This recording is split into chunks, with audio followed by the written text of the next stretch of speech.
Yes. Hello all. We will be discussing class 11th periodic table, and the topic which we need to follow on is trends of atomic size in periodic table. Trends of atomic size in periodic table. periodic table में atomic size के क्या trends हैं?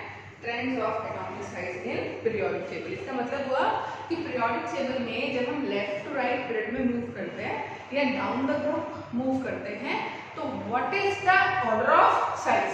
Size बढ़ता है या size कम होता है, size में ग्रेडेशंस कैसे आती हैं, इसको हम ट्रेंड डिस्कस करते हैं। सबसे पहले हम डिस्कस करते हैं while moving along a group. जब आप एक ग्रुप में मूव करें, ठीक है, जैसे हम एक एग्जांपल लेते हैं, hydrogen, lithium, sodium, potassium, rubidium, caesium and francium. बच्चों मैंने पहले ही बोला था फ्रेंसियम रेडियोएक्टिव है, इसलिए हम इसकी केमिस्ट्री कम डिस्कस करते हैं। ये हमारा फर्स्ट ग्रुप है ना, फर्स्ट ए या मॉडर्न कन्वेंशंस के अकॉर्डिंग फर्स्ट ग्रुप, और हम इसका नाम कैसे लेते हैं, अलीना की रब से फरियाद, hydrogen, lithium, sodium, potassium, rubidium, caesium, francium. ठीक है, कॉन्फ़िगरेशन देखना पड़ेगा, 1 2 1 2 8 1 2 8 8 1 एंड सो ऑन, है ना। इस तरह से कॉन्फ़िगरेशन आगे चलेगा। अब जब आप नीचे आ रहे हो तो आप ऑब्जर्व क्या कर रहे हो, नीचे आने पर number of shells in an atom ये इंक्रीज हो रहा है ना। एटम्स के अंदर शेल्स का नंबर इंक्रीज हो रहा है, number of shells in an atom is increasing. अब जो शेल अगर इंक्रीज करेंगे तो एटम का साइज भी इंक्रीज होगा। तो we can say if number of shells is increasing, size of an atom also increases. Atom का साइज भी बढ़ता है, नंबर ऑफ शेल बढ़ता है तो साइज भी इंक्रीज होता है। दूसरी चीज, no doubt number of shells बढ़ रही है, लेकिन एटॉमिक नंबर भी इंक्रीज हो रहा है। एटॉमिक नंबर का मतलब यहाँ 1 है, 3 11 19 37 55 87, है ना। एटॉमिक नंबर भी बढ़ रहा है। एटॉमिक नंबर बढ़ने का मतलब है number of protons in the nucleus, number of protons in the nucleus ये इंक्रीज हो रहा है। ठीक है, एटॉमिक नंबर इंक्रीज हो रहा है, नंबर ऑफ प्रोटॉन्स न्यूक्लियस के अंदर इंक्रीज हो रहे हैं। इस वजह से क्या होगा बेटा, जैसे जैसे प्रोटॉन्स बढ़ेंगे अट्रैक्शन बढ़ेगा, लेकिन इनर शेल इलेक्ट्रॉन्स भी बढ़ रहे हैं, है ना। इनर शेल इलेक्ट्रॉन्स बढ़ रहे हैं। इनर शेल इलेक्ट्रॉन्स की वजह से सिग्मा बढ़ेगा बच्चों। What was sigma? Screening constant, previous topic में हमने डिस्कस किया है। और नंबर ऑफ प्रोटॉन्स बढ़ने का मतलब है Z बढ़ रहा है, Z भी बढ़ रहा है, सिग्मा भी बढ़ रहा है। किसकी वजह से हम कहेंगे, effective nuclear charge down the group, effective nuclear charge down the group. इस इफेक्टिव न्यूक्लियर चार्ज को बेटा हम क्या कहते हैं, Z effective. Effective nuclear charge Z effective, ये किसके बराबर है, Z माइनस सिग्मा के बराबर है। ये दोनों ही चीजें ग्रुप में डाउनवर्ड्स इंक्रीज हो रही हैं, तो हम कह सकते हैं Z effective almost remains constant when we move down the group. तो Z इफेक्टिव कांस्टेंट रह रहा है, शेल्स का नंबर बढ़ रहा है, इसलिए साइज जो है वो ग्रुप में बच्चों ऊपर से नीचे आने पर इंक्रीज होगा। तो अगर मैं यहाँ पर ऑर्डर ऑफ साइज कहना चाहूँ तो हाइड्रोजन छोटा, लिथियम उससे बड़ा, सोडियम बड़ा, पोटेशियम, रुबिडियम, सीजियम सबसे बड़ा, फ्रेंसियम डिस्कस नहीं कर रहे क्योंकि वो रेडियोएक्टिव है। तो अगर कहा जाए कि अगर हम डाउन द ग्रुप मूव करते हैं तो एटॉमिक साइज इंक्रीज होता है, ये कहना बच्चों बिल्कुल सही होगा। नेक्स्ट हम ट्रेंड देखते हैं बेटा, while moving across a period, while moving across a period, एक पीरियड में आगे जाने पर क्या होगा? सपोज हमारे पास एलिमेंट्स हैं lithium, beryllium, boron, carbon, nitrogen, oxygen and fluorine. Lithium, beryllium, boron, carbon, nitrogen, oxygen, fluorine. आप एक पीरियड में बच्चों आगे मूव कर रहे हैं, जरा कॉन्फ़िगरेशन देखना 2 1 2 4 2 5 2 6 2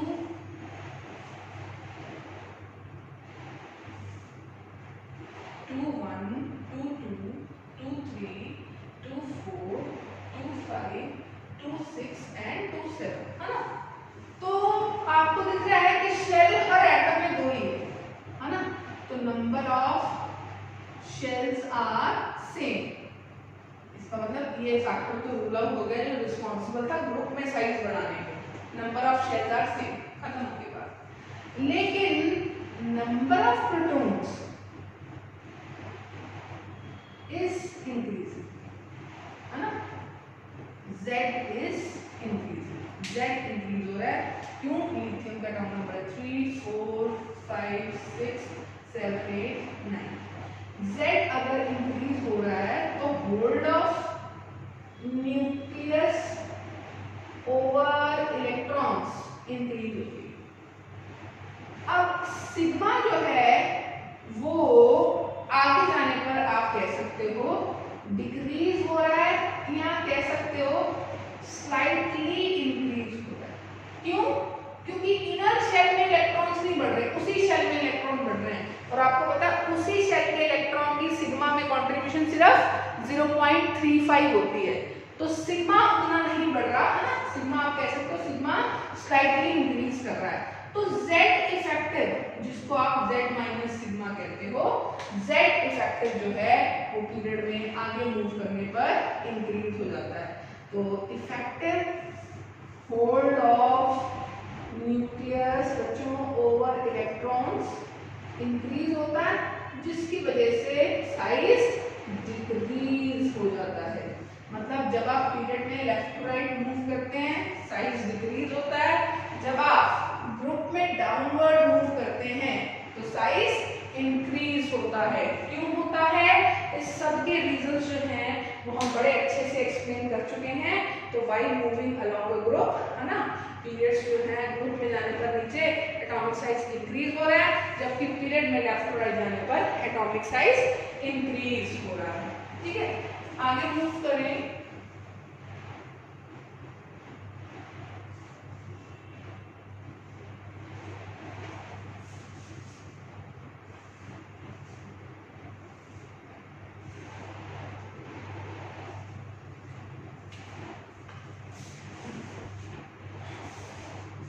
आगे मूव करें तो बेटा हम कंपेयर करेंगे size of parent atom, cation and anion. ठीक है, size of parent atom, cation and anion. अगर रिलेटिवली हम इसके साइज को कंपेयर करें तो कैसे कर सकते हैं? सपोज हमने एक एलिमेंट ले लिया X, है ना, इसका एटॉमिक नंबर था 10। एटॉमिक नंबर 10 था बच्चों, तो इसमें प्रोटॉन्स कितने थे? 10। इलेक्ट्रॉन्स भी कितने थे? 10। एक एलिमेंट था X, इसका एटॉमिक नंबर था 10, प्रोटॉन्स कितने थे? 10, इलेक्ट्रॉन्स भी कितने थे? 10। ये आपका पेरेंट एटम है ना। आपने क्या किया, इसमें से एक इलेक्ट्रॉन लूज करवा दिया और आपको पता है इलेक्ट्रॉन लूज करते ये क्या बन गया? कैटायन बन गया। Z तो अभी भी 10 है ना, प्रोटॉन्स अभी भी 10 है, लेकिन एक इलेक्ट्रॉन लूज कर देने से इसके पास इलेक्ट्रॉन्स कितने रह गए? 9। तो ये बेटा क्या बन गया आपका? कैटायन। और अगर बच्चों यही पेरेंट एटम एक इलेक्ट्रॉन को एक्सेप्ट करे, यही पेरेंट एटम एक इलेक्ट्रॉन को एक्सेप्ट करे, तो ये क्या बन जाएगा? X माइनस, और इसे हम क्या कहेंगे? एनायन। Z अभी भी कितना रहेगा? 10, प्रोटॉन्स अभी भी कितने रहेंगे? 10, लेकिन इलेक्ट्रॉन्स कितने हो जाएंगे? 11, राइट। तो अगर मैं डिस्क्रिप्शन करूं parent atom, cation and anion की, तो देखो बेटा यहाँ इलेक्ट्रॉन प्रोटॉन का रेशियो क्या है 1, यहाँ इलेक्ट्रॉन प्रोटॉन का रेशियो क्या है लेस देन 1, और यहाँ इलेक्ट्रॉन और प्रोटॉन का रेशियो क्या है मोर देन 1, है ना। अब इलेक्ट्रॉन्स अगर ज्यादा होंगे तो रिपल्शन ज्यादा होगी, और रिपल्शन बच्चों हमेशा साइज को इंक्रीज करती है। रिपल्शन से साइज हमेशा इंक्रीज होता है, अट्रैक्शन से साइज हमेशा डिक्रीज होता है। तो अगर मैं आपको बात करूं कि इसमें हमें ऑर्डर ऑफ साइज देना है बच्चों, तो ऑर्डर ऑफ साइज हम क्या देंगे, ऑर्डर ऑफ साइज दे सकते हैं एनायन का साइज सबसे बड़ा, फिर पेरेंट एटम का, केटायन का साइज सबसे छोटा।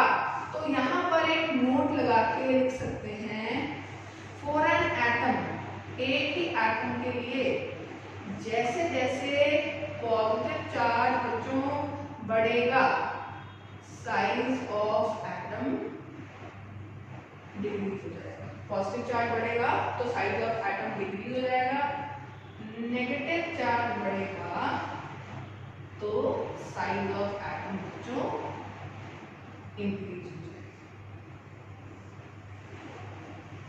It's clear. तो इलेक्ट्रॉनिक रिपल्शंस के बेसिस पे हम इस तरह से बता सकते हैं। तो अगर मैं आपसे कहूँ कि दो एग्जांपल्स हैं, उनमें उनको करेक्ट ऑर्डर ऑफ साइज में आपने अरेंज करना है बच्चों, तो आपके पास एक केस जो है आयरन, आयरन 2+, आयरन 3+, दूसरा केस है आपके पास N, N-1, N-3, ये case.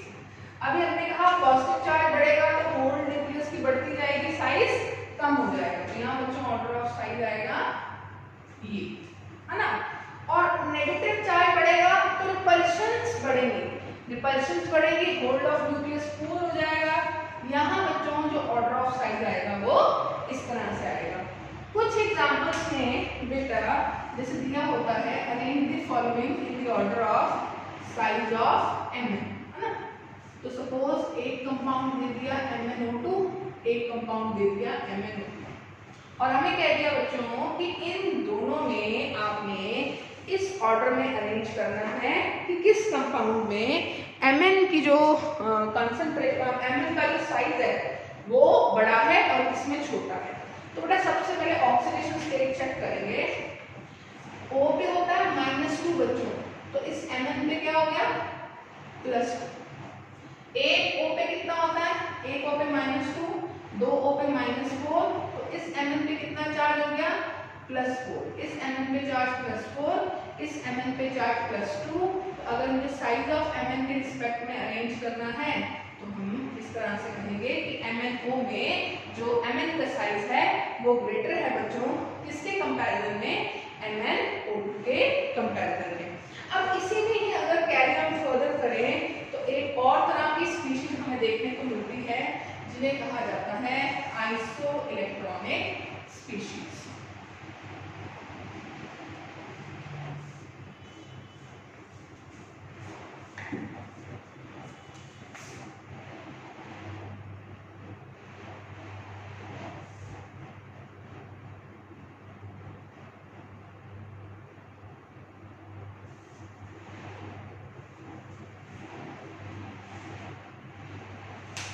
Iso electronic species, iso electronic species क्या है बेटा, हम कैसे एक्सप्लेन कर सकते हैं, जरा ध्यान से देखें। आइसो का मतलब बच्चों क्या होता है, आइसो का मतलब होता है सेम, और electronic is related two electron. तो बेटा आइसो इलेक्ट्रॉनिक स्पीशीज क्या हो गई, आइसो इलेक्ट्रॉनिक स्पीशीज हो गई species which have same number of electrons, है ना।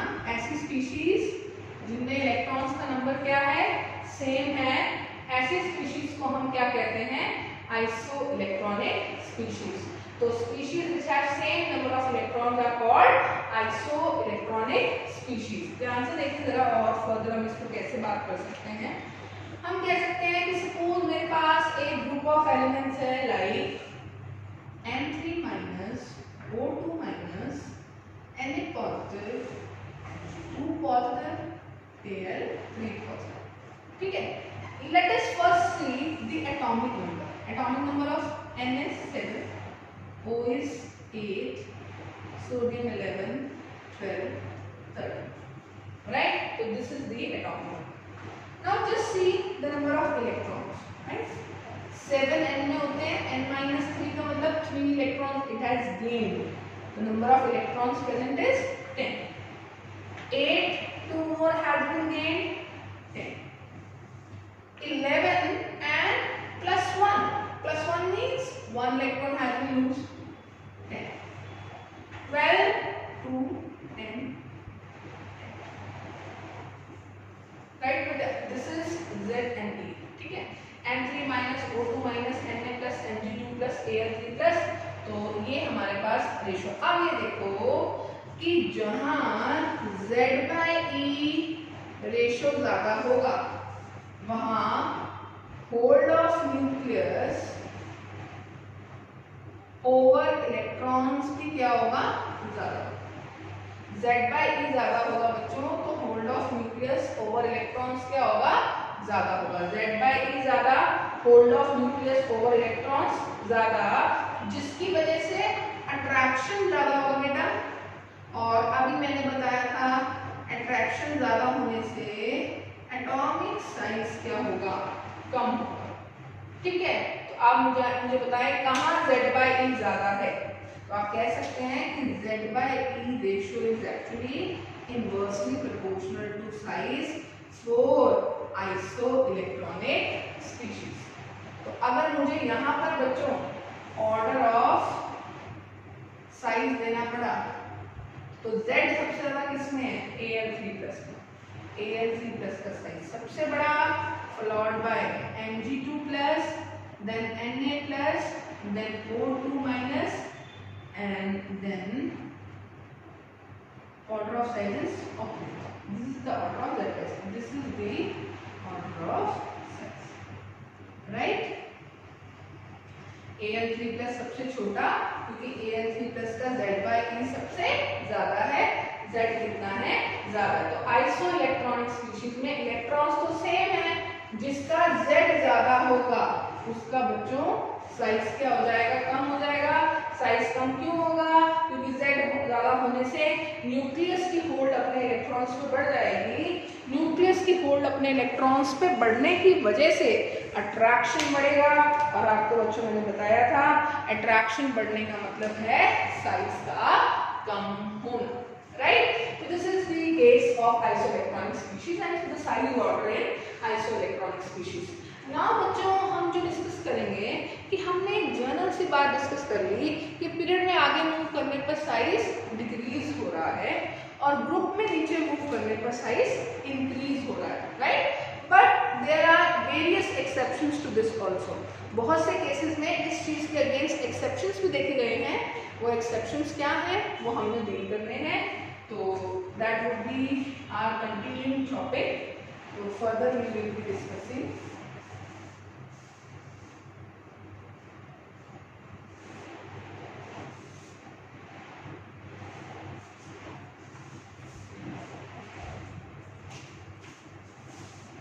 Exceptions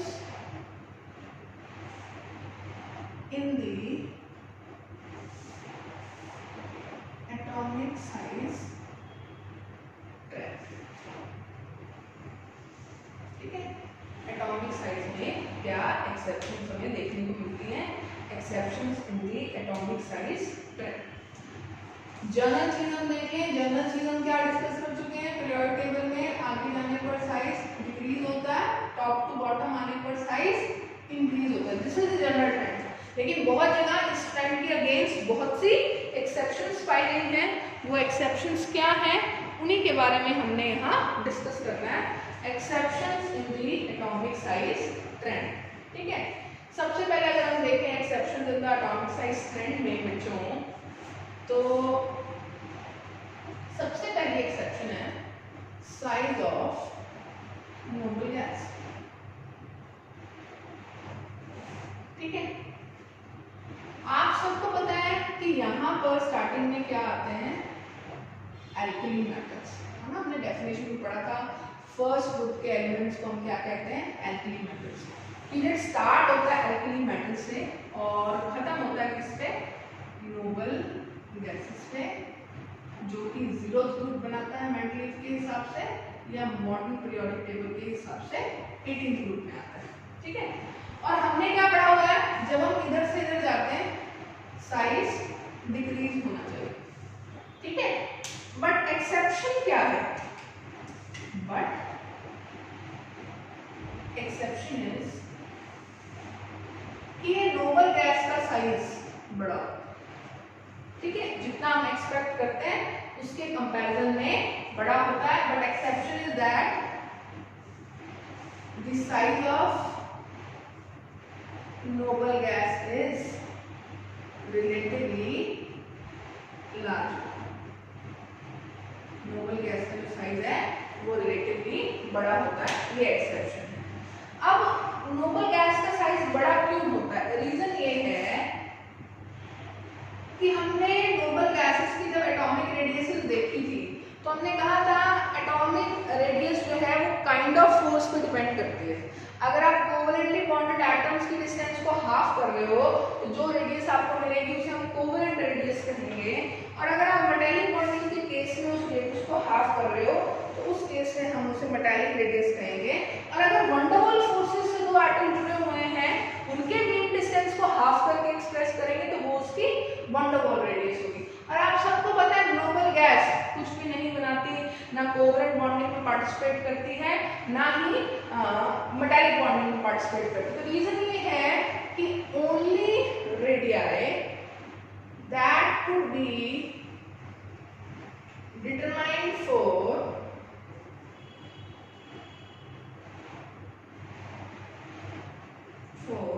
noble gases is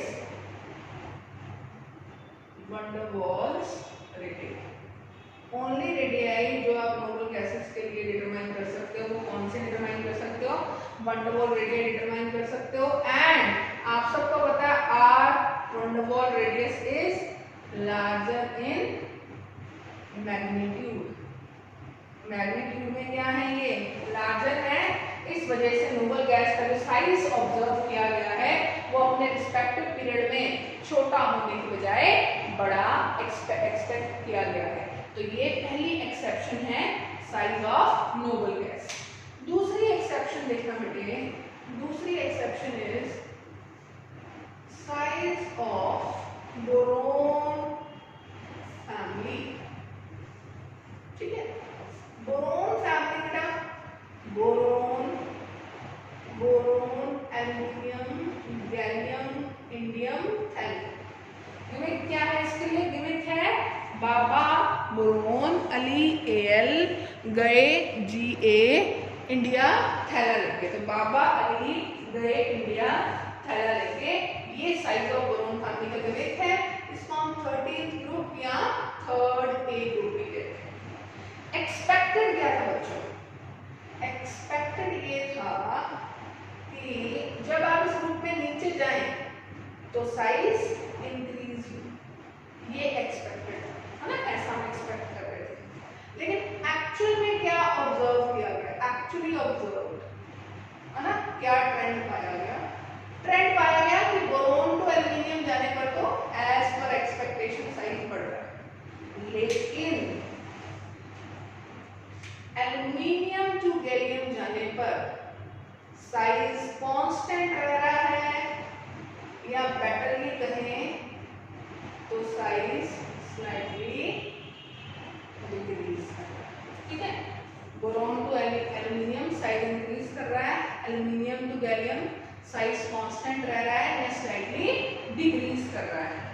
उसके बाद अगर हम बात करें तो इधर आगे गैलियम से नीचे जाने पर साइज डिक्रीज तो नहीं हो रहा, इंक्रीज ही हो रहा है, बट जो इंक्रीज होने का मैग्नीट्यूड है वो बहुत ज्यादा नहीं है, साइज स्लाइटली इंक्रीजेस या मार्जिनली इंक्रीजेस। तो बेसिकली जो एक्सेप्शन आई वो यहाँ आई, एल्यूमिनियम 13 से गैलियम 31, यहाँ ऐसा क्या हुआ कि साइज बढ़ने की बजाय साइज डिक्रीज हो गया, इसीलिए इसको हम एक्सेप्शन कह रहे हैं। अब इस एक्सेप्शन का हम रीजन देखते हैं कि ऐसा हुआ क्यों, है ना। रीजन देखना जरा ध्यान से।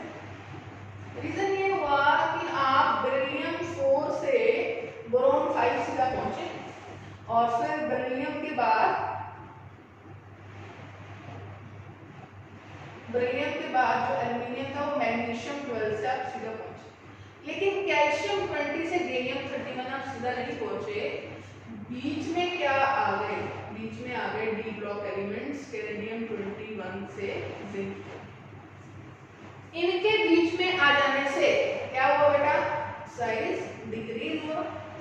तो आप यहां से यहां गए, साइज डिक्रीज हो गया, यहां से यहां गए, साइज डिक्रीज हो गया। लेकिन आप यहां से सीधा यहां नहीं गए, यहां से पहले स्फेनेटियम गए, फिर इन 10 एलिमेंट्स के थ्रू साइज कम करवाते करवाते फिर आप यहां पहुंचे और यहां पहुंचने तक साइज बेटा इतना डिक्रीज हो गया कि इन दोनों का साइज ऑलमोस्ट क्या हो गया? सेम हो गया, या बेटरली कहें कि स्लाइटली डिक्रीज हो गया।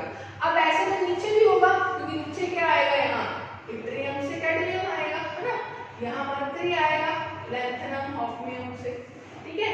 तो उनके आने से बस फर्क इतना पड़ा कि ठीक है, एक्सेप्शन नहीं आ रही, साइज डिक्रीज नहीं हो रहा। लेकिन जो फैक्ट देखने को मिल रहा है, वो फैक्ट क्या देखने को मिल रहा है कि साइज जो है वो उस प्रोपोर्शन में नहीं बढ़ रहा जिस प्रोपोर्शन में बोरोन से एल्यूमिनियम की तरफ साइज इंक्रीज हुआ था। तो बात समझ रहे हैं बच्चों? ये डी ब्लॉक एलिमेंट्स को हमने ट्रांजिशन एलिमेंट्स भी कहा था। क्यों कहा था? इसीलिए कहा था कि जब हम बोरोन फैमिली में ऊपर से नीचे आते हैं तो बोरोन फैमिली में ऊपर से नीचे आने पर साइज बढ़ने की बजाय एल्यूमिनियम गैलियम के केस में तो डिक्रीज ही हो जाता है, और गैलियम इंडियम थैलियम पर भी इसका इम्पैक्ट पड़ता है डी ब्लॉक एलिमेंट्स के बीच में आने से, कि साइज उतना नहीं बढ़ पाता जितना बढ़ना चाहिए। तो हाँ, हम ये नहीं कह सकते कि साइज जो है वो डिक्रीज हो रहा है और नीचे भी, बट लेकिन ये जरूर कह सकते हैं कि साइज उस प्रोपोर्शन से इंक्रीज नहीं हो रहा जिस प्रोपोर्शन से इसे इंक्रीज होना चाहिए था। तो this is our second exception of atomic size trend.